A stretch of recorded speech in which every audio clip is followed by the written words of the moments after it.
Governor ఖచ్చితంగా council of ministers state లెవెల్లో council of ministers advice bound అయి ఉండాలి.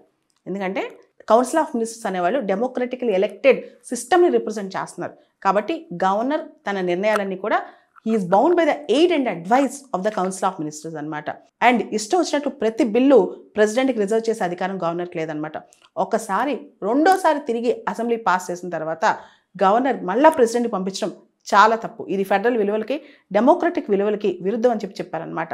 అండ్ గవర్నర్ చేసిన యాక్షన్స్ ఆర్టికల్ 200 ప్రకారం బిల్స్ పాస్ చేసే విషయంలో గవర్నర్ ప్రతి యాక్షన్ కూడా న్యాయ సమీక్ష ఉంటుంది, జ్యుడిషియల్ రివ్యూ ఉంటుంది అని చెప్పి. అండ్ ఈ జడ్జిమెంట్ అనేది కేంద్ర రాష్ట్ర సంబంధాల్లో ఒక ల్యాండ్ మార్క్ జడ్జిమెంట్ అని చెప్పొచ్చు. ఇంతకుముందు మేము ఇచ్చిన ఏ జడ్జిమెంట్స్ తమిళనాడు గవర్నర్ పాటించలేదు. ఇంతకుముందు చాలా జడ్జిమెంట్స్ ఉన్నాయి గవర్నర్ ఎలా బిల్స్ పాస్ చేయాలనే దాని మీద. తమిళనాడు గవర్నర్ వినలేదు. Last year supreme court Punjab governor విషయంలో కూడా ఇటువంటి జడ్జిమెంట్ ఇచ్చింది. కానీ ఆర్టికల్ 142 సుప్రీంకోర్టు ఇన్వోక్ చేయడం ఫస్ట్ టైం గవర్నర్స్ పవర్స్ పైన. సో ఇది ఒక అద్భుతమైన జడ్జిమెంట్ అని చెప్పొచ్చు. సుప్రీంకోర్టు ఒక కాన్స్టిట్యూషనల్ అథారిటీ, గవర్నర్ ఒక కాన్స్టిట్యూషనల్ బాడీ.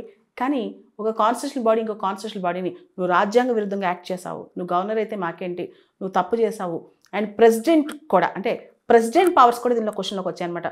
కొన్ని బిల్స్ ప్రెసిడెంట్ దగ్గరికి వెళ్తే ప్రెసిడెంట్ రిజెక్ట్ చేయటం, ప్రెసిడెంట్ కన్సిడర్ చేయకపోవటం, అవన్నీ పక్కన పెట్టేసి అన్ని 10 బిల్స్ పాస్ చేసేస్తున్నామని చెప్పి సుప్రీంకోర్టు చెప్పడం అంటే అసలు మామూలు విషయం ఇది.